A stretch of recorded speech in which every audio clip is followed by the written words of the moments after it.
And now we're going to move to our next presentation, which will be given by Dr. Ramadevi Gudi. It is being loaded into the computer now. It's up. And she's going to be speaking about new dietary ingredient pre-market notifications. Dr. Gudi. Thank you. I'm going to talk about the new dietary ingredient notifications. From now on, we will refer to new dietary ingredients as NDIs. The NDI notification process is one of our few pre-market controls for regulating supplements. For clarification, it's not a pre-market approval process, but rather a limited pre-market notification and review of safety data. This slide is the bird's eye view and summarizes the major points of where we are with the new dietary ingredients today. It is sobering in light of the fact that the notifications are not optional. They are adulterated if there is no notification of a NDI. As alluded to by Dr. Hilmas about DSHEA, the NDI provision in DSHEA represents a major safety gate where there must be adequate evidence about the safety of supplements containing new dietary ingredients. There are an estimated of 56,000 products with an estimated 1,000 new supplements introduced each year. Between 40 to 50 notifications are received per year, and only about 700 received since the implementation of DSHEA in 1994. FDA's review of NDI notifications are an important preventive control to ensure that the consumer is not exposed to potential unnecessary public health risks in the form of new ingredients with unknown safety profiles. This letter from Commissioner Hamburg in 2010 to industry illustrates the concerns not only with products spiked with active pharmaceutical ingredients, but also new chemical ingredients that have not been studied adequately in humans. New dietary ingredients represent this category. While FDA believes NDI submissions are not what they should be, meaning we are only receiving 40 to 50 new dietary ingredient notifications annually, even the large supplement trade groups representing dietary supplement manufacturers believe that the industry has been under filing for last several years. This statement was articulated late last year by the head of one of the major trade associations representing dietary supplement manufacturers and distributors. Our statutory authority comes from the Federal Food, Drug, and Cosmetic Act. The Food Safety Modernization Act was passed in January of 2011, and promulgation of this act set forth the requirement to complete NDI guidance within 180 days. That was accomplished in early July of last year. FDA's goal in promulgating the NDI guidance was to provide industry with clear instructions on what, when, where, and how to submit the NDI notifications, containing the necessary information that forms the basis as to why they would conclude that their NDI is reasonably expected to be safe. New dietary ingredients are those that were not marketed as a dietary supplement in the US prior to October 1994. That is, the DSHEA Act was instituted in October 15, 1994. So prior to that, the supplements sold on the market are considered as pre-DSHEA or old dietary supplements. The NDI process is one of notification, not a drug review. It is a limited review. FDA notification is required by statute before introducing the product with an NDI notification. There is no authoritative list of pre-DSHEA dietary ingredients. This slide tells you that the regulatory paradigm for dietary supplements is just that, limited. There is a very limited pre-market review. Again, the NDI notification process whereby the manufacturers and the distributors must submit their evidence of safety 75 days before marketing their product. There are also no formulation standards, no product registration, no approval of claims, and it's a system where the manufacturer is responsible for ensuring safety and compliance. Some more NDI facts. A total of approximately 740 notifications have been submitted so far to FDA since the passage of DSHEA, that is almost 17 years ago when the DSHEA was passed. We have acknowledged now over 170 of those notifications. An acknowledgement means that we do not object to the marketing of the ingredient in a dietary supplement product under the conditions of use proposed in the notification. To date, we have objected to over 450 notifications. These objections can be categorized as follows.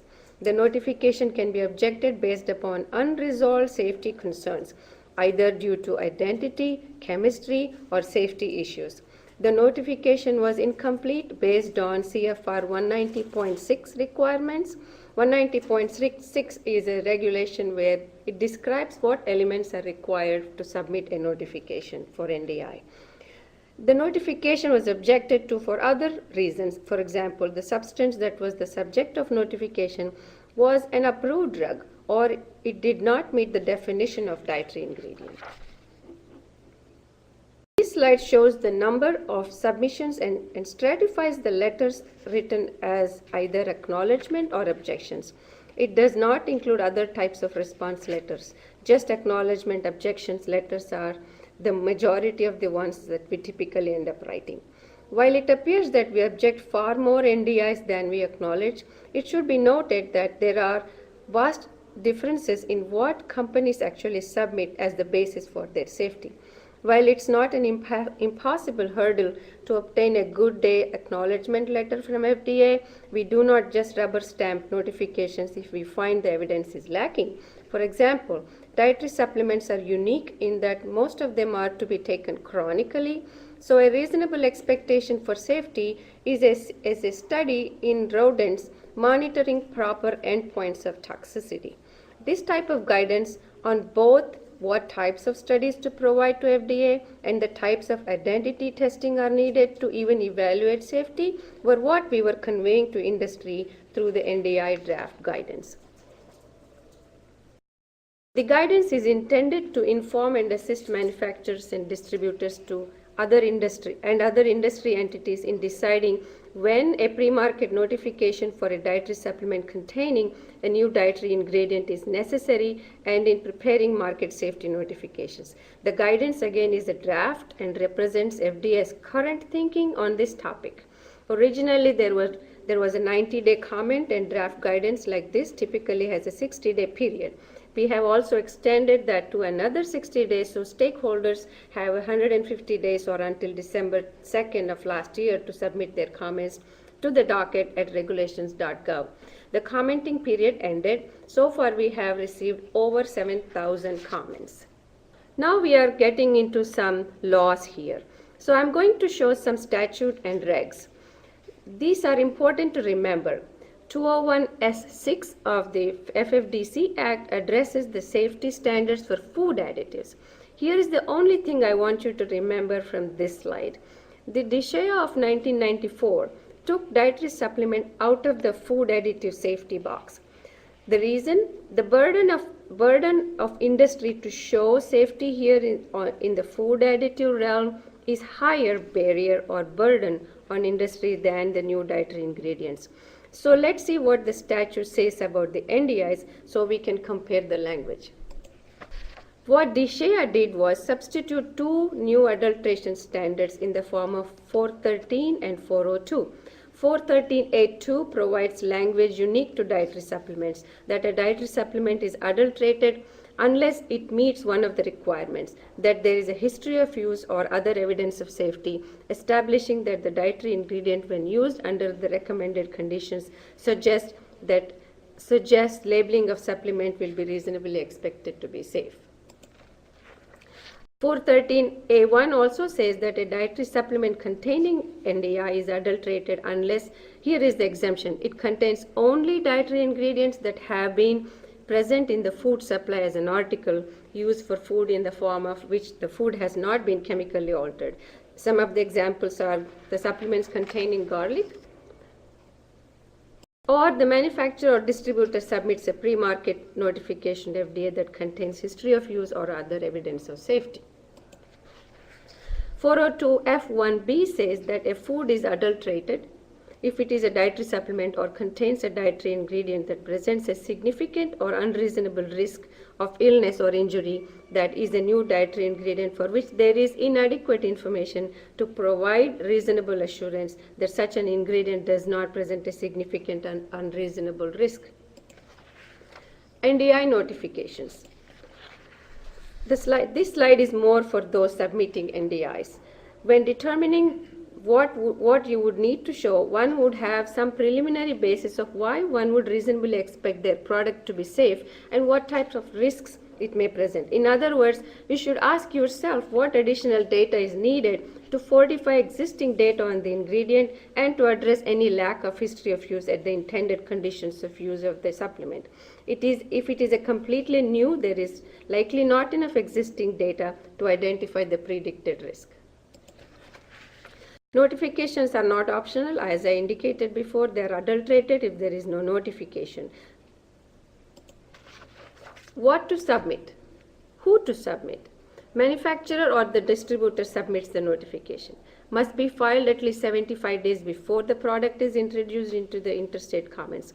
The notification is confidential for 90 days, then placed on the public docket. However, the trade secrets, etc. are redacted from the notification before placing on the public docket. Safety responsibilities. The manufacturer or the distributor of a supplement product is responsible for ensuring that it is safe before it is marketed in the US. FDA is responsible for taking action against any unsafe products after they are marketed in US. FDA can, now NDI's identity.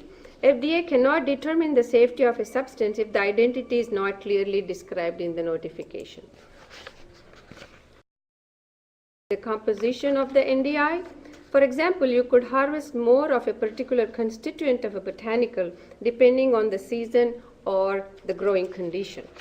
Manufacturing. In terms of manufacturing, you need to submit the raw materials, manufacturing methods, and the process controls. Specifications. This is self-explanatory. You need to provide a list of analytical tests with acceptance criteria as well as full description of the methods, including reference standards. Many of our notifications fail in the identity to provide proper specifications or the manufacturing specifications. So we do not even get to safety because the first identity is still unclear. History of use or other evidence of safety. A company should provide us with the basis for the conclusion that the dietary supplement containing the NDI is reasonably expected to be safe. This can be just history of use. For example, if it is a new dietary ingredient, then it can be shown it has been eaten as part of yeast products or something, then you might be able to stop right there and can be fine. If there is no history of use, documentation should compare that new dietary ingredient to historically consumed material, including composition, conditions of use, dose, duration, and frequency, size, and characteristic for calculating the estimated daily intake in a well-described population. Other evidence of safety, as I just said before, other evidence of safety generally means safety studies in rodents if there is a target organ concerned there, and clinical study. As a general rule, the less history of use information that is available in the notification, the more other safety evidence is needed. The take-home message. The take-home message here is the NDI notifications are not optional. Dietary supplement firms must submit their evidence for reasonable expectations of safety for any new dietary ingredient. So NDIs are only pre-market notification and as such are limited reviews. They do not reach anywhere near the level of Red Book safety standard for food additive provisions. So if you have any questions about NDI notification, how to submit, what to submit, or where to submit, I have provided the phone number and email address for the consumer safety officer who handles that function. Thank you very much, Dr. Gudi. We are going to move to our next presentation. There will not be time for questions in this session because in order to stay on time, we have two more